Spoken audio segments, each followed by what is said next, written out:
All of you, welcome back to my channel. मैं आज आप लोगों के लिए लेकर आ चुकी हूँ एक कलेक्टिव रीडिंग जिसका टॉपिक रहने वाला है what are the current feelings of your person. आपके जो पर्सन है वो करेंटली कैसा फील कर रहे हैं, क्या फील कर रहे हैं, आज हम ये जानेंगे। ये रीडिंग जनरल है, कलेक्टिव है। हो सकता है कि आपकी सिचुएशन के साथ एक्यूरेटली रेजोनेट करे, हो सकता है सिर्फ कुछ % रेजोनेट करे। तो ओपन माइंडेड होकर सुनिएगा और ज़बरदस्ती अपने आप को रीडिंग में फिट इन करने की कोशिश मत कीजिएगा। जितना आपके साथ रेजोनेट होता है उतना ही एक्सेप्ट कीजिए and leave the rest. Okay viewers, just a second.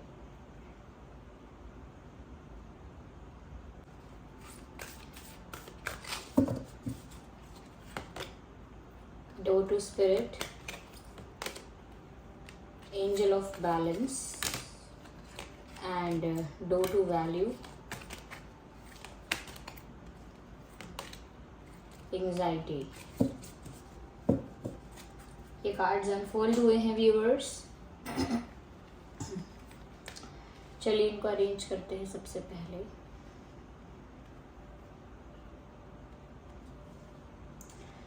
Okay, तो आज आपके पर्सन या हम कहें करंटली कैसा फील कर रहे हैं आपके पर्सन। तो व्यूअर्स, ऐसा लगता है कि करंटली आपके पर्सन जो हैं किसी स्ट्रेस से गुजर रहे हैं। एक फाइनेंशियल स्ट्रेस भी हो सकता है, लव लाइफ को लेकर भी हो सकता है, लेकिन किसी तरह का स्ट्रेस यहाँ ज़्यादा प्रोमिनेंट है।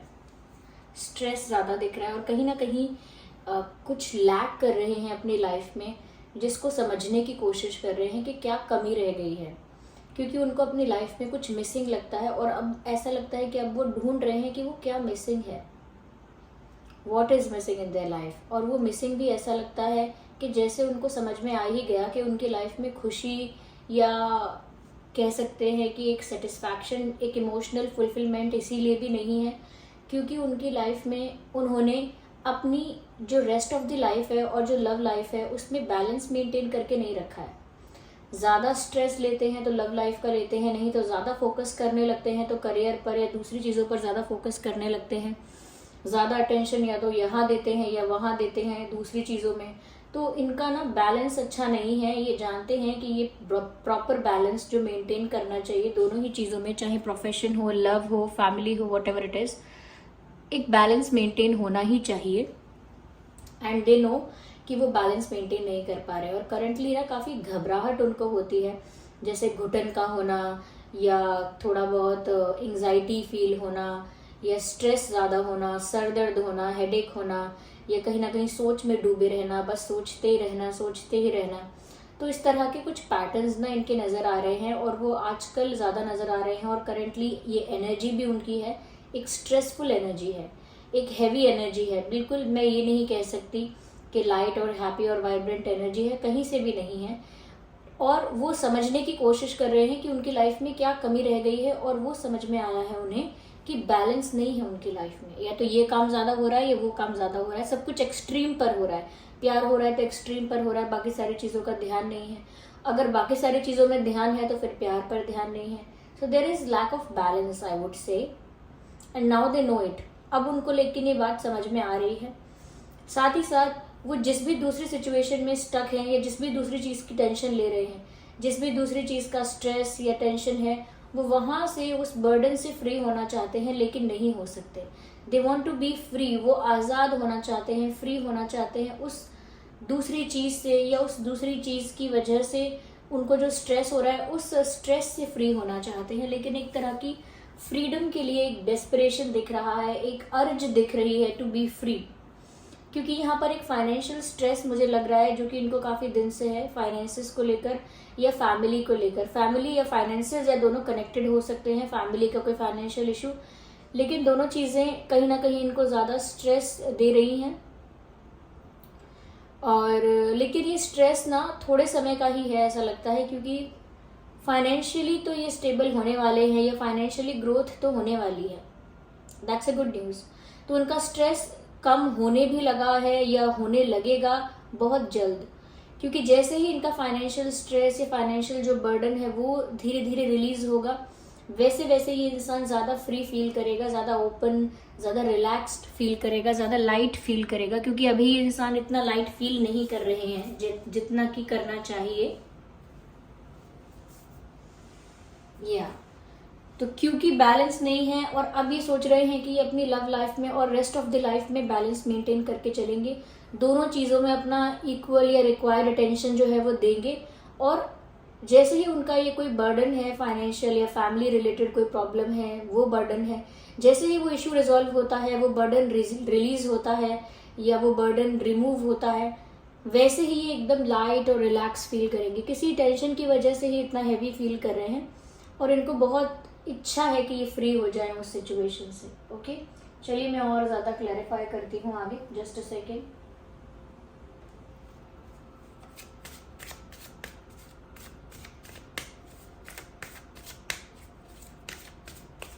यहाँ पर ऐसा भी लग रहा है व्यूअर्स कि वो जल्द से जल्द ना छुटकारा पाना चाहते हैं किसी परिस्थिति से। जो बर्डन है उनके लिए उसी से, ऑफकोर्स, या जो स्ट्रेस है उनके लिए उसी से छुटकारा पाना चाहते हैं, लेकिन बहुत जल्द छुटकारा पाना चाहते हैं किसी चीज़ से, क्योंकि और ज़्यादा स्ट्रेस उनसे ना हैंडल नहीं हो रहा है। Okay, I need 1 card, not 2।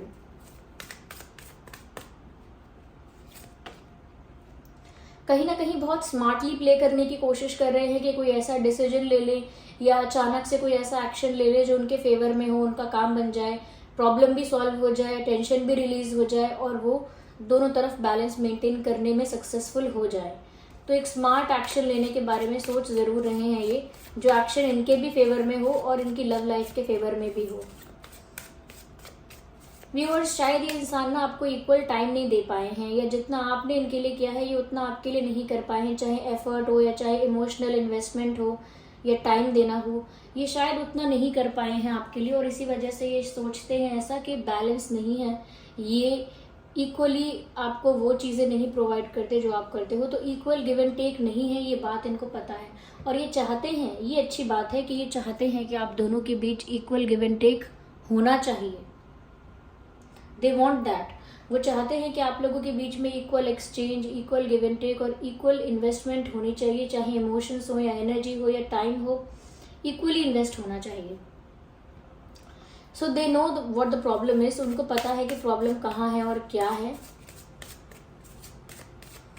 और उनका फाइनेंशियल इशू बहुत जल्दी रिजॉल्व होने वाला है, अगर कोई इशू है। नहीं तो अगर फाइनेंशियल ग्रोथ नहीं हो रही है तो वो ग्रोथ भी बहुत जल्दी होने वाली है, क्योंकि कोई स्मार्ट एक्शन लेंगे। व्यूअर्स, ये बहुत ज़्यादा लॉयल है, कहीं ना कहीं बहुत इमोशनली अटैच्ड है आपके साथ करेंटली। यस, इनका ध्यान कहीं नहीं भटक रहा है, ये किसी और की तरफ देख नहीं रहे हैं, किसी और को एंटरटेन नहीं कर रहे हैं। They are completely into you. ये इमोशनली बहुत ज़्यादा अटैच है आपके साथ व्यूअर्स, बहुत ज़्यादा। ये आपको भूलने के बारे में सोच नहीं सकते, आपको छोड़ने के बारे में सोच नहीं सकते। कहीं ना कहीं बहुत ज़्यादा अटैचमेंट उन्हें आपके साथ फील होता है और वो सब कुछ करना चाहते हैं आपके लिए जो आप करते हो या फिर एक पार्टनर को करना चाहिए, वो सब कुछ वो आपके लिए करना चाहते हैं। लेकिन बहुत ही जल्द ऐसा हो सकता है कि ये इंसान कोई स्मार्ट एक्शन या डिसीजन ले जिससे बहुत कुछ बदलेगा। देयर आर चेंजेस, ओके, काफ़ी कुछ बदल सकता है। ये अपने स्ट्रेस को रिलीज करने के लिए कोई डिसीजन ज़रूर लेंगे और करंटली आपके साथ काफ़ी ज़्यादा अटैच्ड फील कर रहे हैं, काफ़ी ज़्यादा अटैचमेंट या कनेक्शन, एक स्ट्रॉन्ग इंटेंस कनेक्शन आपके साथ फील कर पा रहे हैं ऐसा लगता है। और लॉयल भी बहुत है आपसे, करंटली भी ऐसा ही लग रहा है कि काफ़ी लॉयल है ये आपसे। कहीं ना कहीं फाइनेंशियल प्रॉब्लम या फैमिली प्रॉब्लम कुछ ऐसा है जो इनको अंदर से कमज़ोर कर रहा है, जो इनको अंदर से चुभ रहा है। ऐसी प्रॉब्लम्स नहीं है जो वो सबको बता सकें, ओपनली डिस्कस कर सकें। कुछ इंटरनल फैमिली मैटर है, कुछ फाइनेंशियल इशू ऐसा है जो सबको गा गा के बता नहीं सकते या हर किसी के साथ शेयर नहीं कर सकते। तो अंदर से वो चीज़ इनको खा रही है, जैसे दीमक अंदर से खोखला कर देती है। जैसे कुछ रिश्तेदार होते हैं जो इतना परेशान करते हैं कि वो आपको मेंटली ही इतना डिस्टर्ब कर देते हैं, मेंटली इतना ज़्यादा एग्जॉस्ट कर देते हैं कि आप अंदर से टूटने लगते हैं। फिर आपकी विल पावर, आपका करेज सब जवाब देने लगता है और आप अंदर से टूट जाते हैं। तो ये अंदर से बहुत वीक फील कर रहे हैं इसी बर्डन की वजह से, इसी इशू की वजह से, और वो इसीलिए जल्दी छुटकारा पाना चाहते हैं इस इशू से। इसीलिए दिमाग चला रहे हैं, अपना 100% ब्रेन यूज़ कर रहे हैं कि कैसे वो इस सिचुएशन से बाहर आएंगे। हाउ? अभी तक तो ये अपने जोन से बाहर नहीं निकले हैं, लेकिन बहुत जल्दी सोच रहे हैं कि कैसे बाहर आएंगे उस कंफर्ट जोन से, ये कह सकते हैं उस शेल से, उस स्पेस से जिस स्पेस में ही ये हैं। ये अपने ही एक शेल में, अपनी ही एक स्पेस में, अपने ही एक एरिया में और जोन में रहते हैं और उससे बाहर नहीं आते हैं। चाहे वो चुप रहने का जोन हो या अपने मन में रखना बातें या अपनी ही दुनिया में मग्न रहना, अपनी ही दुनिया में खोए रहना, तो ऐसे ही अपने ही एक जोन में है, अपने ही एक सोच विचार के शेल में है। जैसे सोचना, विचार करना और इस चीज़ को लेकर अपना ही एक जोन क्रिएट कर लेना, और वो उस जोन से बाहर नहीं आए हैं अभी, या आ नहीं पा रहे हैं कह सकते हैं। लेकिन मैंने कहा कि स्मार्टली सोच रहे हैं, तो जल्दी ही आप इनकी तरफ से कोई एक्शन एक्सपेक्ट कर सकते हो। यस, आइए चलिए यहाँ पे देखते हैं कि और क्या फील कर रहे हैं। अगर हम जोडिएक साइंस की बात करें तो व्यूअर्स, अर्थ साइन काफ़ी प्रोमिनेंट है। अर्थ साइन है, एयर साइन है, एंड अर्थ एंड एयर ज़्यादा प्रोमिनेंट है। वैसे तो ये रीडिंग सभी जोडिएक साइंस के लिए है, but I would say earth and air are the most prominent science here.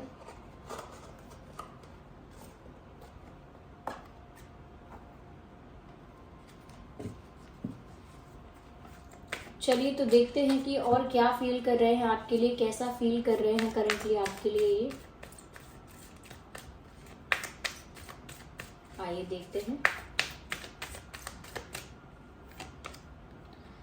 I am waiting for a positive response. तो हो सकता है इन्होंने आपके लिए कोई जेस्चर किया है, कोई मैसेज भेजा है, कोई ऐसा साइन और हिंट आपको देने की कोशिश की है। हो सकता है जैसे ब्लॉक थे तो अनब्लॉक कर दिया, सोशल मीडिया पे कुछ ऐसा पोस्ट कर दिया, कुछ तो ऐसी एक्टिविटी की हो सकती है इस इंसान ने जिससे ये आपका अटेंशन पा सके।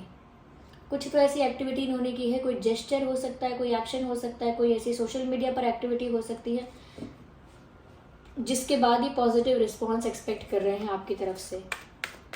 तो आप इन्हें क्या रिस्पॉन्स देने वाले हैं, क्या रिप्लाई देने वाले हैं, वो आप ही जानते हैं।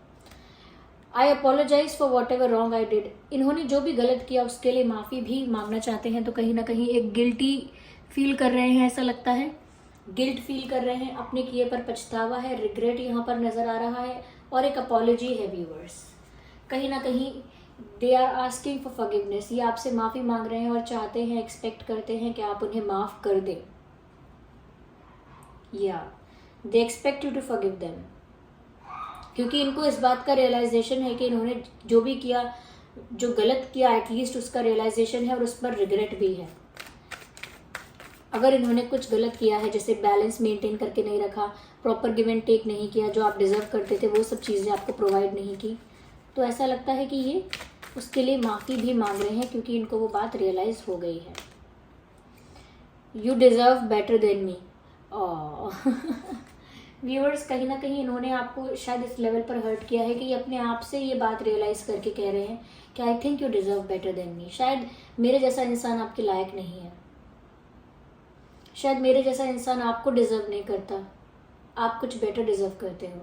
तो इमोशनली वो ये सब कह रहे हैं, क्योंकि उनको पता है कि आपको वो सारी चीज़ें नहीं दे पाए जो कोई और दे पाता, जो कोई और ज़्यादा बेटर दे पाता, ज़्यादा अच्छे से दे पाता, ज़्यादा अच्छी लाइफ, अच्छी लव लाइफ, अच्छा प्यार यानी कि अच्छे से ट्रीट करना, अच्छे से वैल्यू करना, अच्छे से अटेंशन देना, जेस्चर्स करना, what ever it is.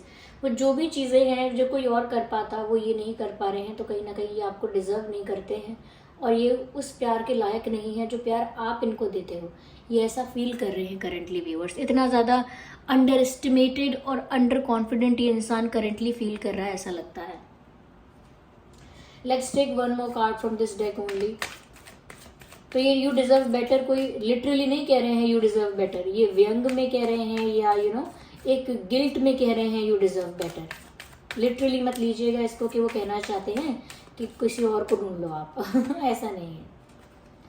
I hope you will forgive me soon. देखिए यहाँ पर माफ़ी के लिए 2 बार मैसेज आ चुके हैं। आई hope you can see, just a second.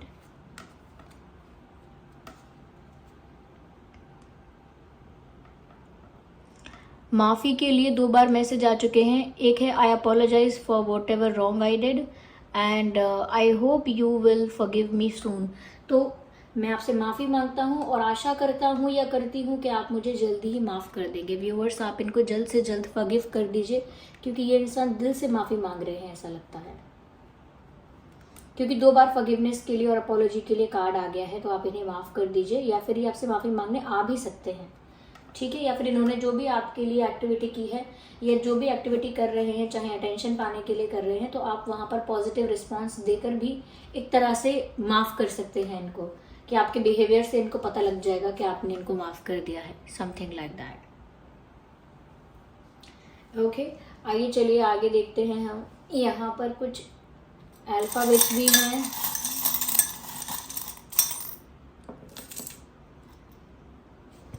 Okay, so let's start. यहाँ पर अल्फ़ाबेट आई है, एन है, N for nest, I for ice cream, B for ball, N for not, E for elephant, A for apple, and G for grapes, and L for lion, Z, काफ़ी alphabets हैं, Z, V, S, A, ये कुछ alphabets हैं। यहाँ पर एक heart है जिसमें एक कपल है, तो इसमें यूनियन नज़र आ रहा है, ऊपर लिखा है love, so yes there is union, there is love. और दोबारा से मुझे यहाँ पर यूनियन के लिए ट्री नज़र आया है, तो कहीं ना कहीं व्यूअर्स वो आपको अपना बनाना चाहते हैं, आपसे शादी करना चाहते हैं। इफ़ शादी नहीं तो आपके साथ अपना रिश्ता सीरियस करना चाहते हैं, एक लॉन्ग टर्म कमिटेड रिलेशनशिप आपके साथ चाहते हैं, ऐसा लगता है। और आपको अपनी फैमिली की तरह ही मानते हैं, ये भी लगता है, आप उनकी फैमिली हो, जैसे वो कहना चाहते हैं you are like my family. और ये अल्फ़ाबेट्स जो बताए मैंने, ये हो सकता है आपके या उनके नाम में हो। Okay viewers, so I hope ये रीडिंग आपके लिए हेल्पफुल और रिलेटेबल रही है। अगर इस रीडिंग ने आपको थोड़ा भी गाइड किया है, वीडियो को लाइक करें, कमेंट करके बताएं कितने % रेजोनेट करता है, और अपकमिंग वीडियोस के लिए टॉपिक सजेस्ट कर सकते हैं आप। और वीडियो को लाइक करना बिल्कुल ना भूलें। चलिए मिलते हैं अगली रीडिंग में, तब तक के लिए bye bye family, bye bye angels, love you all, bye bye, take care.